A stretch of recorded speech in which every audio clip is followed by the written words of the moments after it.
পাকিস্তান তাদের প্রতিরক্ষা সক্ষমতা আরও দৃঢ় করতে নতুন এক মাইলফলক অতিক্রম করেছে। দেশটির নৌবাহিনী ২৫ নভেম্বর নিজস্ব প্রযুক্তিতে তৈরি জাহাজ বিধ্বংসী ব্যালিস্টিক ক্ষেপণাস্ত্রের সফল পরীক্ষা সম্পন্ন করে। পাকিস্তানের সামরিক বাহিনীর জনসংযোগ দপ্তর ISPR আনুষ্ঠানিকভাবে এই তথ্য নিশ্চিত করেছে।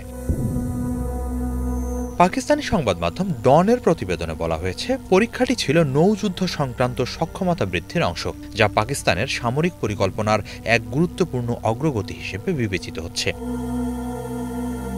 ISPR জানায়, ক্ষেপণাস্ত্রটি সম্পূর্ণ দেশীয় প্রযুক্তিতে তৈরি করা হয়েছে এবং এটি সমুদ্রপথে আসা শত্রু জাহাজ কিংবা স্থলভিত্তিক কৌশলগত স্থাপনাকে লক্ষ্যবস্তুতে পরিণত করতে সক্ষম। নতুন সিস্টেমটিতে এমন গাইডেন্স প্রযুক্তি ব্যবহার করা হয়েছে যা ক্ষেপণাস্ত্রকে উড্ডয়নকালে যথেষ্ট স্থিতিশীলতা এবং যথাযথ দিক নির্দেশনা দিতে সক্ষম। একই সঙ্গে উন্নত ম্যানুভারিং ক্ষমতা ক্ষেপণাস্ত্রটিকে চলমান বা সুরক্ষিত লক্ষ্যবস্তুকেও নিখুঁতভাবে আঘাত হানার সুযোগ দেয়।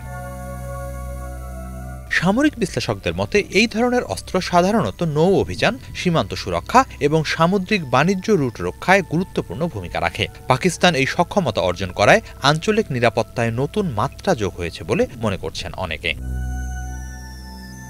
ISPR বলছে, এই ক্ষেপণাস্ত্র পরীক্ষাটি শুধু প্রযুক্তিগত সাফল্য নয়, বরং দীর্ঘদিনের পরিকল্পনা ও গবেষণার ফলাফলও তুলে ধরে। সফল এই পরীক্ষার পর পাকিস্তানের প্রেসিডেন্ট আসিফ আলী জারদারি, প্রধানমন্ত্রী শাহবাজ শরীফ, সেনাপ্রধান ফিল্ড মার্শাল আসিম মুনির সহ ৩ বাহিনীর শীর্ষ কর্মকর্তারা সংশ্লিষ্টদের বিশেষভাবে অভিনন্দিত করেছেন। এই ক্ষেপণাস্ত্র পাকিস্তানের প্রযুক্তিগত অগ্রগতির একটি বড় নিদর্শন এবং জাতীয় নিরাপত্তাকে আরও শক্তিশালী করবে বলে অভিমত তাদের। তারা বলেন, নৌবাহিনীর এই অর্জন প্রমাণ করছে পাকিস্তান ক্রমশ নিজেদের প্রতিরক্ষা কাঠামো উন্নত করছে এবং আন্তর্জাতিক মানের সামরিক সক্ষমতার দিকে এগিয়ে যাচ্ছে।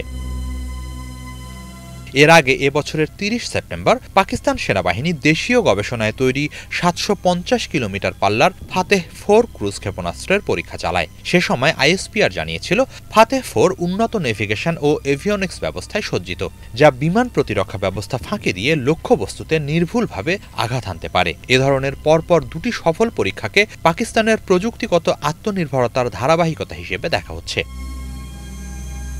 বিশেষজ্ঞদের মতে, পাকিস্তানের এই নতুন নৌ সক্ষমতা সমুদ্রপথে শত্রুপক্ষকে মোকাবেলায় জোরালো ভূমিকা রাখবে। দেশটি দীর্ঘদিন ধরে প্রতিরক্ষায় প্রযুক্তিগত আধুনিকায়নকে গুরুত্ব দিচ্ছে, বিশেষ করে নৌবাহিনীর ক্ষেত্রে। ভারত মহাসাগর অঞ্চলে কৌশলগত প্রতিযোগিতার কালে পাকিস্তানের নতুন এই সক্ষমতা আঞ্চলিক সামরিক ভারসাম্যে নতুন সমীকরণ তৈরি করবে বলে ধারণা করা হচ্ছে।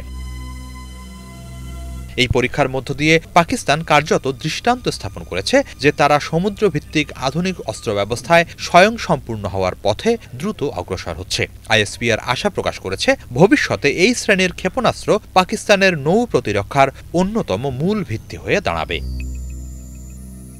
হিজল জোবায়ের, বাংলা ভিশন।